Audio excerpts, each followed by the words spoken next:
30 জুনের পরে কি হবে তা ইতিমধ্যে ঘোষণা হয়ে গেছে।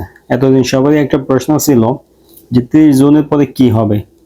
এখন কিন্তু সৌদি গেজেট এই প্রশ্নের উত্তর দিয়ে দিছে। গতকালকে রাতে সৌদি গেজেটের একটা আর্টিকেল প্রকাশ হয়েছে, যে লিঙ্কটা আমি ডেসক্রিপশনে দিব, আপনারা পড়ে নেবেন।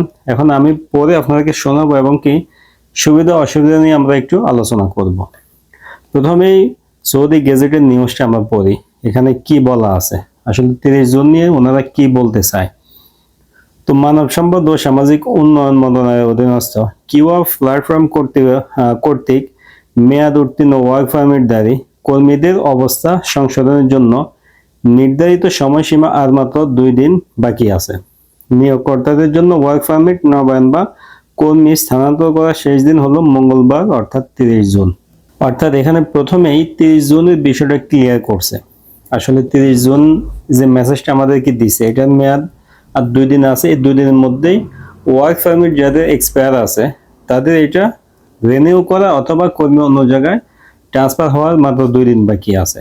আগামী বুধবার অর্থাৎ 1 জুলাই থেকে যেসব কর্মীদের কাজের অনুমতিপত্রের মেয়াদ 3 মাসের বেশি সময় ধরে শেষ হয়ে গেছে তাদের নিয়োগকর্তার রেকর্ড থেকে সরিয়ে দেওয়ার প্রক্রিয়া প্ল্যাটফর্ম শুরু করেছে। বিষয়টা আপনি বুঝতে পারছেন।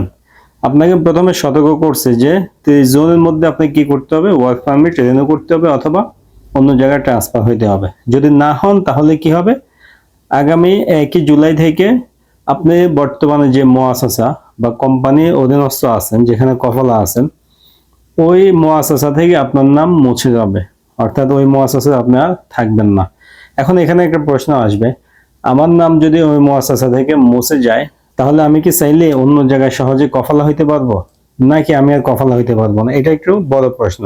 যদিও এই আর্টিকেলের মধ্যে এই প্রশ্নের কোনো উত্তর দেওয়া হয় নাই, এটা আলাদা করে কথা বলার মতো বিষয়। প্রথমে আমরা এই নিউজটা সম্পূর্ণ করার চেষ্টা করি।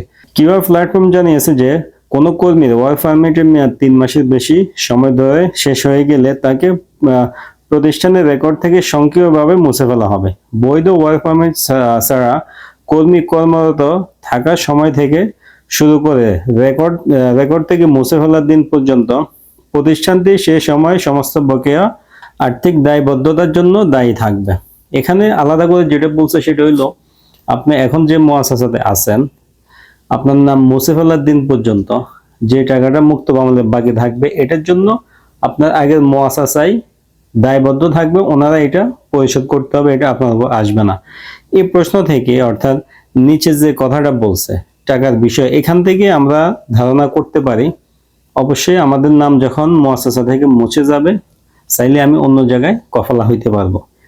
কিভাবে এটা বলতেছি, কারণ নিচেই কিন্তু ওনারা বলতেছে আমি যতদিন এখানে আছি, যে মুআসাসাতে আছি, আমার নাম মুছে ফেলার দিন পর্যন্ত যে পরিমাণ টাকা বাকি থাকবে মুক্ত মামলের, এই টাকাটা দায়বদ্ধ থাকবে আমার আগের কফিল বা আগের মুআসাসা।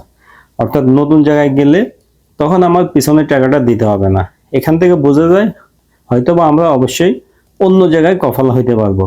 এখন যে মুআসাসাতে আছি সেখান থেকে আমার নাম মুছে গেলেও অন্য জায়গায় ট্রান্সফার হইতে পারবো আশা করতেছি।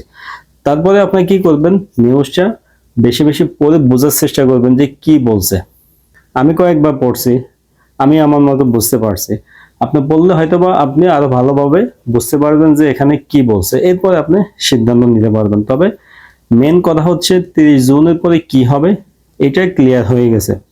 এতদিন ধোঁয়াশা ছিল, অনেক ধরনের আনুমানিক কথা বলছে, অনুমান করে করে যে হুরুব এসে যাবে অথবা মালগে হয়ে যাবে, ফাইনাল এক্সিট হয়ে যেতে পারে, অনেক ধরনের কথা বলছে সবাই, এটা স্বাভাবিক যার যার ধারণা থেকে। কিন্তু আজকে বিষয়টা একদম ক্লিয়ার হয়ে গেছে কি হবে, আপনি যে মুআসাসাতে আছেন আপনার নামটা মুছে যাবে, এই জিনিসে তারা করবে। এই মুছে যাওয়ার পরে বিভিন্ন প্রশ্ন তো আসবেই, কেমনে কফালা হবো, কেমনে কি। টাকার বিষয়টা এখানে ক্লিয়ার আছে, কফালা অন্য জায়গা হইতে গেলে হইতে পারবো কিনা এই আর্টিকেলের মধ্যে ওই বিষয়টা ক্লিয়ার না। তো যখন 30 জুনের পরে এ ধরনের কাজ শুরু হবে, আমার মুআসাসা থেকে আমার নাম কাটা যাবে, কফালা হইতে পারে কিনা আমরা যখন বাস্তব এগুলো দেখবো আর আপনাদেরকে দিক নির্দেশনা দিতে পারবো। আপাতত এতটুকুই বলতে পারি, 30 জুনের পরে কি হবে এটা আমরা এখন ক্লিয়ার হয়েছে।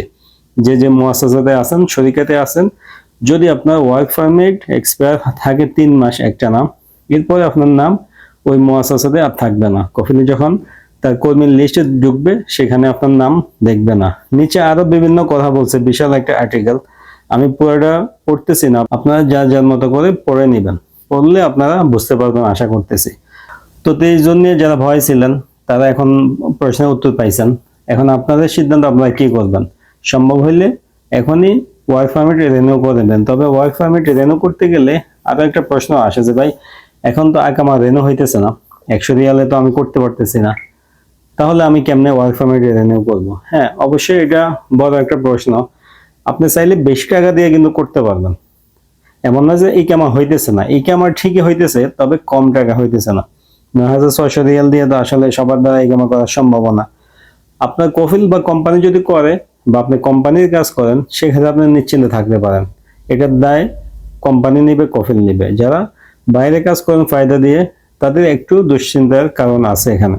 কারণ কি, আপনি আগে কফিলকে ফায়দা সহ হয়তো 6000-7000 রিয়াল দিতেন, এখন ইকামার জন্যই যদি 9000-10000 দিতে হয়, কফিলকেও যদি আরো 5000 দেন, 15000 রিয়াল, তো আপনি এভারেজে মাসে 1500 রিয়াল করে খরচ করতে হবে। ইনকাম কত করবেন এটাও ভাবার বিষয় আছে। সবকিছু বিবেচনা করে এরপরে সিদ্ধান্ত নেবেন কেমনে কি করতে হবে। এই বিষয়ে আরো যদি স্পষ্ট কোনো বার্তা আসে জাওয়াজাত থেকে কিংবা প্ল্যাটফর্ম থেকে, আমরা ওইগুলো আপনাদেরকে জানা দেওয়ার চেষ্টা করব। তাই অবশ্যই চ্যানেলে সাবস্ক্রাইব করে সাথে থাকবেন। তো আজকে এ পর্যন্তই, দেখা হবে নতুন ভিডিওতে।